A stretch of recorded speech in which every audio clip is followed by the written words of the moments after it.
E fala, meus Bitcoiners, como que vocês estão? Vamos para mais um dia de análise do nosso mercado cripto e foi divulgado o CPI vindo acima do esperado e, como comentado, trazendo volatilidade. Mas tem mais coisa nesse meio e é esse que é o motivo de eu estar fazendo esse vídeo agora, justamente para te falar sobre a visão dos investidores com relação à inflação dos Estados Unidos e o que a gente pode esperar a partir de agora, logo depois da vinheta.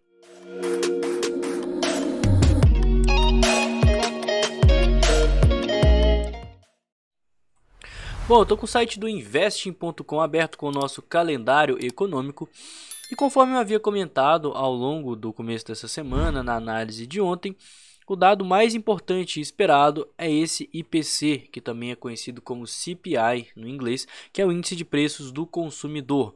Esse índice de preço do consumidor vai medir basicamente a inflação. E a inflação anual, ela teve um aumento acima do esperado por causa do IPC núcleo. Então a gente tem o IPC normal e o IPC núcleo. E por conta disso, do núcleo vir acima do esperado, a gente teve também um aumento na inflação anual. Ou seja, a inflação ela continua sendo um cenário presente nos Estados Unidos. Porém, tem alguns pontos aí que a gente precisa comentar. O primeiro é que mesmo vindo acima do esperado, ela veio abaixo do último dado divulgado. Tanto o IPC núcleo quanto o IPC para o mês de janeiro. Então tem pessoas que encararam isso como um fato positivo e tem pessoas que encararam isso como um fato negativo. E isso trouxe uma espécie de equilíbrio no mercado. Então o Bitcoin que ele estava aí sendo cotado antes da divulgação próxima aos 21.800, ele teve uma queda, já está tendo uma respirada, está próximo aos 21.700, ou seja, sem grandes novidades, né? Só na hora da divulgação que teve uma volatilidadezinha. Mas igual eu falei, volatilidade não significa que o preço vai começar a cair ou começar a subir, simplesmente que ele se movimentou muito forte. E agora a gente precisa ficar de olho para o dado que vai ser divulgado na quinta-feira depois de manhã, dia 16 de fevereiro, que é os pedidos iniciais por seguro-desemprego. Cadê? Tá aqui, ó, pedidos iniciais por seguro-desemprego, porque um dos motivos que provavelmente fez com que a inflação que vinha sendo controlada e apresentando resultados melhores do que o esperado, dessa vez nesse mês apresentar resultados piores do que o esperado, provavelmente foi o payroll, mostrando que tem muitas pessoas empregadas e que o mercado de trabalho continuava muito aquecido.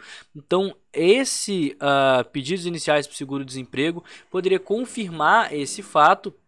E, consequentemente, a gente poderia ver mais volatilidade ou, quem sabe, a continuação dessa queda e dessa correção que o mercado vem passando.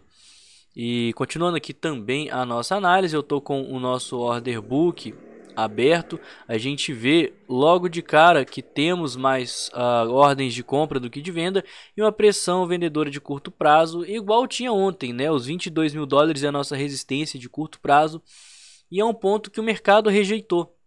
22 e 100, que a gente deixou um topo importante com volume lá. Eu imagino que essa é uma região que, se a gente tiver que continuar essa alta e fizer um fundo pelo menos local, a gente precisa a princípio estar passando dela. Caso contrário, a gente vai se manter naquele cenário de bandeira de baixa. E quanto mais ordens de compra tiverem aqui no livro de oferta, ainda mais alocadas em um único lugar, que são as chamadas muralhas de compra, igual por exemplo aqui nos 21.400, nos 21.600, nos 21.640, mais a chance de a gente ver stops, liquidações e qualquer coisa do tipo. Mas uma coisa é fato, agora a força compradora nesse fundo está muito forte, portanto muito cuidado com vendas e shorts a partir desse momento. Ontem, inclusive, eu abri uma posição em long, eu comentei com os alunos da mentoria, só que antes da divulgação do CPI, hoje de manhã, a minha ordem estava aqui próxima aos 21.500, deixa eu ver aqui onde que pegou ontem mais ou menos, olha só, nesse momento de volatilidade a gente perdeu o fundo e rejeitou. Quando a gente teve essa rejeição eu falei, opa, isso aqui é um suporte importante, o meu stop vai estar aqui embaixo e o meu alvo ele estava aqui em cima. Era uma operação aqui de mais ou menos 3 para 1. Só que hoje, por conta do CPI, de não ter pego esse alvo aqui, eu já fechei a operação, não chegou a bater o meu alvo final. Mas ainda assim, eu estava com medo justamente dessa volatilidade que poderia acontecer hoje. E como era um trade em long, e a gente tem esse resultado que pode ser divulgado aqui na quinta-feira e pode fazer o mercado cair, eu acho preocupante continuar exposto em long agora. Mas eu também não vou shortar, por quê? Porque a gente está muito perto de uma região de suporte, uma região de rejeição. A gente perdeu um fundo prévio e voltamos, então tem força compradora aqui embaixo. E o melhor a se fazer, eu vou falar daqui a pouquinho porque eu preciso passar no sentimento primeiro. Mas antes, o S&P 500, eu acho que é um dos grandes responsáveis pelo qual a gente não viu tanta volatilidade hoje, né? A gente teve aqui no curtíssimo prazo uma volatilidade na hora que foi divulgado o CPI, né? No gráfico aqui de 5 minutos. Mas isso foi volatilidade de euforia. Se a gente olhar aqui no diário, a gente não teve muito impacto, justamente porque o mercado já estava precificando esse resultado de talvez a inflação vir um pouquinho acima do esperado por conta do mercado de trabalho estar aquecido. Vamos passar no nosso sentimento, que aí eu vou falar para vocês as estratégias. Observa que mesmo a gente tendo uma volatilidade no curto prazo com um volume bem acima da média, a gente não chegou a ter muita liquidação. A gente não chegou a ter muitas pessoas liquidadas. Isso é porque a gente não chegou nos gráficos maiores a perder pontos importantes de suporte e nem romper pontos importantes de resistência. É fato também que depois que foram divulgados esses índices, a gente teve uma queda no long short ratio e aumento no open interest. Ou seja, entraram pessoas, sardinhas, shortando o Bitcoin, talvez por isso essa queda não foi tão grande assim, justamente porque elas estão tirando liquidez para o mercado ir para baixo, e se o mercado fizer o contrário e começar a ir para cima, aí a gente vai ter muita gente para ser estopada, liquidada. Vale falar que ainda temos um número maior de compradores do que de vendedores, então tomem cuidado com isso, mas face ao order book, está mostrando que tem muita ordem de compra, ou seja, o interesse do mercado em estar comprando, uma força compradora para segurar o preço.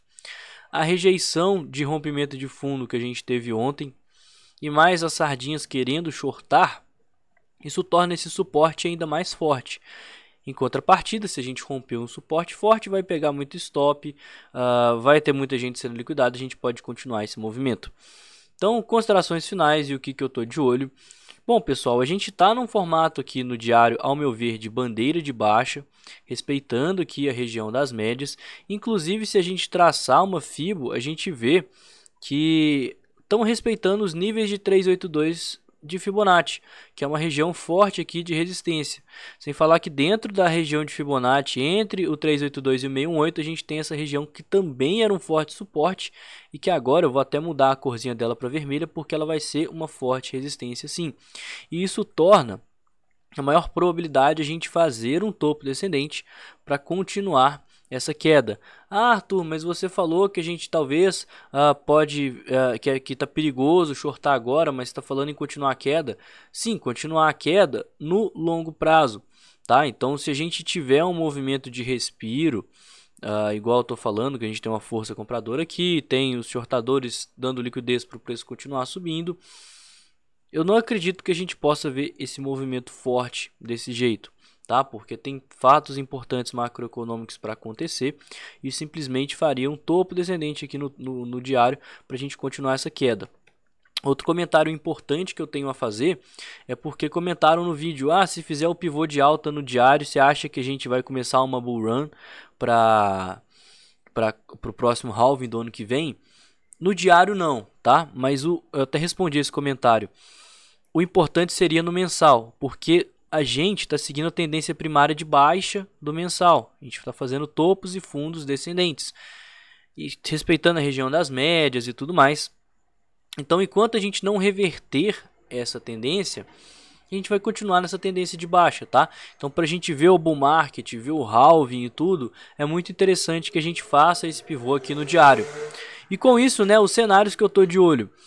Como a gente está na tendência de baixa no gráfico diário, a gente segue em busca de um fundo ascendente pelo gráfico semanal. E o que eu venho falando é que o gráfico semanal, cada barrinha dessa dura 7 dias, uma semana, para ser formada. Então essa correção pelo fundo ascendente no semanal pode demorar várias semanas até. Por conta disso, eu sigo com as minhas ordens aqui espalhadas já. E de olho em regiões importantes, regiões de Fibonacci, regiões das médias, regiões de topos prévios, liquidações, quando a gente tem muitas liquidações, igual aconteceu, por exemplo, nesses pontos aqui, ó, que a gente teve tipo assim 10, nossa, o que está acontecendo aqui? Meu Deus, que a gente teve aqui 10 milhões de dólares de liquidação, aí eu compro um pouquinho, porque a maior probabilidade é que a gente faça aqui um fundo ascendente e venha pelo menos retestar essa região próxima aos 24 mil dólares e quem sabe continuar esse movimentozinho de alta para assim seguir em busca do nosso topo descendente no mensal contra a região dos 50 mil dólares. Enquanto isso, a tendência segue de baixa e eu continuo aplicando a estratégia que eu comentei no vídeo de ontem sobre a questão do preço médio.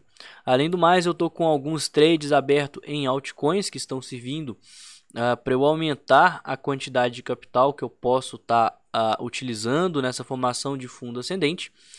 E se o mercado continuar caindo, eu vou ganhar mais dinheiro com os shorts e vai pegar as minhas ordens. Se o mercado continuar a reverter essa queda, essas minhas operações de short elas estão com stop bem curtinho, então eu vou ser estopado no lucro. E como eu já fiz algumas entradas em Bitcoin, eu já estou com uma boa parte posicionado, acho que boa parte não, mas eu estou com uma parte considerável aí posicionado para continuar surfando esse movimento de alta e sempre aproveitando altas para fazer distribuições e vendas e baixas para fazer compras. Assim eu sempre vou baixando meu preço médio e amenizando cada vez mais o meu risco, beleza? Então a análise de todo o cenário macro é essa, eu espero que vocês tenham gostado. Se tiver alguma dúvida, comenta aqui nos comentários que eu fico de olho em tudo que vocês escrevem. Não esquece de deixar o like nesse vídeo aqui que é muito importante para o canal, verificar a sua inscrição, me seguir nas redes sociais, estão todos aqui em cima. E no mais eu vou ficando por aqui. Tenha um excelente dia, uma ótima semana e amanhã tem mais vídeo. Valeu galera, falou!